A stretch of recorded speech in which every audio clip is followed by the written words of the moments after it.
আৰু ইফালে গৰিমা শইকীয়া গাৰ্গৰ অজ্ঞাতে টাৰ্ছে মিট্টাল আৰু সিদ্ধাৰ্থ শৰ্মাই হস্তগত কৰিব বিচাৰিছিল নেকি জুবিন গাৰ্গ মিউজিক LLPৰ মালিকী স্বত্ব জুবিন গাৰ্গ মিউজিক LLPৰ স্বত্বাধিকাৰী কেৱল জুবিন গাৰ্গ বুলিহে জানিছিল গৰিমাই টাৰ্ছেম আৰু সিদ্ধাৰ্থই প্ৰস্তুত কৰা নথি দেখা নাছিল গৰিমা গাৰ্গে বহুকেইটা প্ৰশ্ন এতিয়া উত্থাপন হৈছে বহুকেইটা তথ্য উন্মোচিত হৈছে যে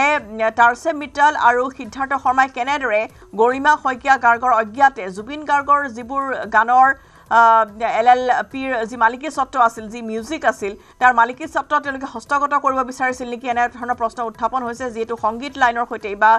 মিউজিক্যাল এই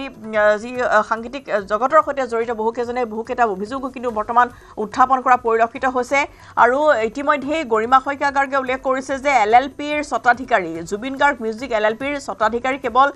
জুবিন গাৰ্গ বুলিহে তেওঁ জানিছিল কিন্তু টাৰ্ছে মিট্টাল আৰু সিদ্ধাৰ্থই প্ৰস্তুত কৰা নথি তেওঁ পূৰ্বতে দেখা নাছিল বা এই সন্দৰ্ভত তেওঁ অৱগত নাছিল বুলিও তেওঁ ব্যক্ত কৰিছে